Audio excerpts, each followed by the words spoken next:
Les faux opposants, entre trahison et manipulation, qui affaiblit vraiment l'opposition camerounaise. Au Cameroun, l'opposition politique peine à s'imposer comme une véritable alternative au pouvoir en place. Pourtant, ce ne sont pas les idées ni les ambitions qui manquent. Alors, pourquoi ce bloc ne parvient-il pas à renverser l'équilibre des forces? Certains pointent du doigt la répression, d'autres évoquent des failles internes. Mais une voix s'élève avec une analyse tranchante et sans concession, celle de Rodrigue Tonguène-Deutsch, journaliste à Canal 2 International. Dans une sortie qui fait grand bruit, il met en accusation des figures politiques qu'il qualifie de faux opposants, estimant qu'ils causent plus de tort à l'opposition que le pouvoir lui-même.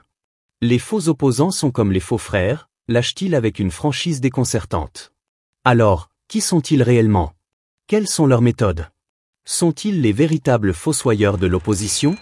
Et surtout, que signifie être un vrai opposant dans le contexte politique camerounais? Ouvrons le débat.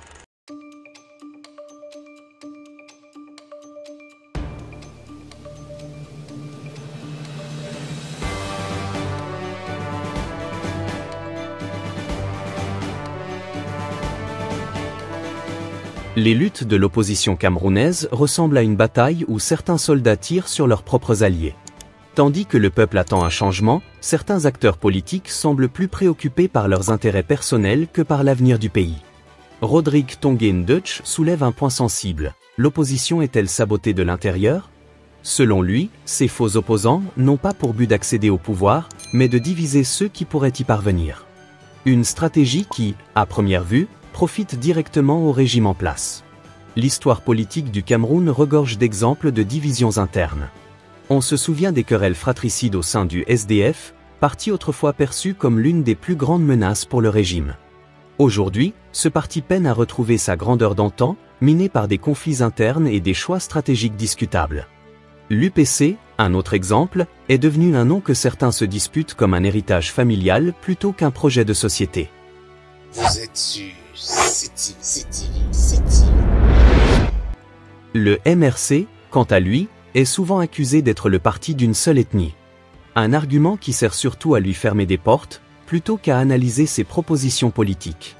Une opposition forte aurait dû réagir en bloc face à cette tentative de division, mais à la place, certains acteurs préfèrent alimenter la polémique, affaiblissant ainsi une dynamique d'unité.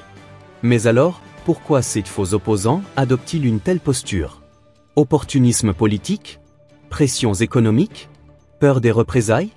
Comme on le dit en Afrique, quand le tam-tam résonne trop fort, c'est souvent qu'un serpent danse dans l'ombre. Certains opposants sont accusés de monnayer leur posture politique. Une critique récurrente qui revient souvent dans le débat public. Des alliances inattendues, des retournements de veste soudains, des discours contradictoires, autant d'éléments qui interrogent sur la sincérité de certains engagements. Vous êtes sûr, c'est Vous êtes sûr, c'est Dans ce contexte, quel rôle joue la presse? Les médias camerounais sont souvent critiqués pour leur complaisance. Beaucoup se contentent de relayer des discours sans véritablement analyser les stratégies politiques sous-jacentes. Mais des journalistes comme Rodrigue Tonguène-Deutsch osent poser les vraies questions. Son intervention rappelle qu'un média a le devoir d'informer sans prendre parti, tout en mettant en lumière les manœuvres qui influencent la vie politique.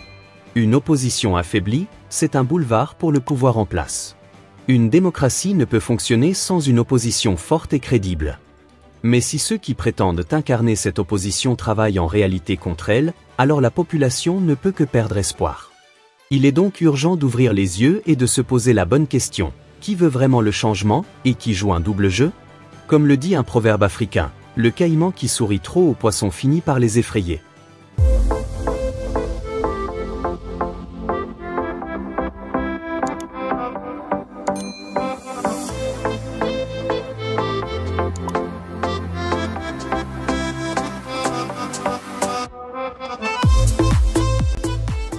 Le débat est lancé. Les faux opposants existent-ils vraiment, ou s'agit-il simplement de divergences politiques normales dans une démocratie en construction? Au final, une opposition forte repose sur 3 piliers, la sincérité, l'unité et la vision. Si l'un de ces piliers s'effondre, c'est tout l'édifice qui menace de s'écrouler. Le peuple camerounais mérite des leaders politiques engagés, cohérents et déterminés. Ce reportage ne prétend pas donner toutes les réponses, mais il pose une question essentielle. Et vous, que pensez-vous de la situation? Rejoignez le débat dans les commentaires et surtout, abonnez-vous à CTV pour rester informé des actualités politiques les plus importantes.